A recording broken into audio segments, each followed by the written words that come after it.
Corona virus संकट के बीच संसद के मानसून सत्र की तैयारियां जोरों पर हैं। 14 सितंबर से शुरू हो रहे सत्र में प्रश्नकाल शामिल नहीं है और इसको लेकर विपक्षी सांसदों ने कई सवाल खड़े किए हैं।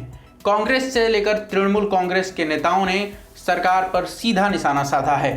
कांग्रेस सांसद शशि थरूर ने इस मसले पर ट्वीट किया और कहा कि मैंने 4 महीने पहले कहा था कि मजबूत नेता महामारी को लोकतंत्र को खत्म करने के तौर पर इस्तेमाल कर सकते हैं। संसद का नोटिफिकेशन ये बता रहा है कि इस बार प्रश्नकाल नहीं होगा।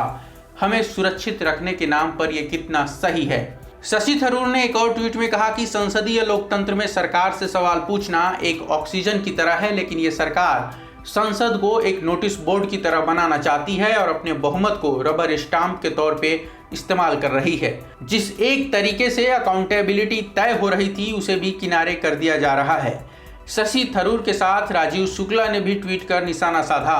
वहीं पीएल पुनिया ने कहा, लोकसभा राज्यसभा का सत्र भी बुलाना अनिवार्य है, तो उसको परिस्थिति को ध्यान में रखते हुए जो व्यवस्था की है, जिसमें समय भी सीमा उसमें रखी है, फिर उसका लिए आवर्स जो घंटे हैं वो भी सीमित रखे हैं। जगह को देखते हुए राज्यसभा लोकसभा में दोनों सदनों में राज्यसभा और लोकसभा के सदस्य बैठेंगे और उसी तरह से जो अधिक से अधिक सरकारी बिजनेस को कंडक्ट किया जा सके, पूरा किया जा सके, उसको ध्यान में रखते हुए क्वेश्चन आवर को काटा गया है। और मुझे उम्मीद है कि 0 आवर उसमें अवश्य रहेगा, क्योंकि बहुत से महत्वपूर्ण विषय हैं जो सार्वजनिक महत्व के विषय रहते हैं, जो कि उठाए जाते हैं, तो वो भी उठाने का अवसर अवश्य मिलेगा।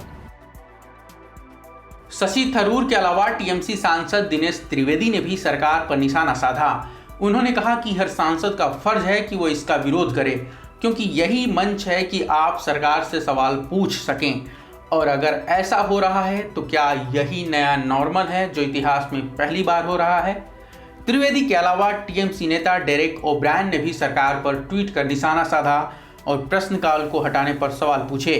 लोकसभा में कांग्रेस के नेता अधीर रंजन चौधरी ने शुक्रवार को लोकसभा स्पीकर को पत्र लिखकर इस बारे में अपना विरोध दर्ज कराया था। बता दें कि कोरोना संकट के बीच संसद सत्र की कार्यप्रणाली में काफी बदलाव किए गए हैं। ऐसे में प्रश्नकाल को हटाया गया है, शून्यकाल को कम किया गया है। यही कारण है कि इस मसले पर विपक्ष सरकार पर आग बबूला है। इस बार का सत्र 14 सितंबर से 1 अक्टूबर तक बिना किसी अवकाश के चलेगा।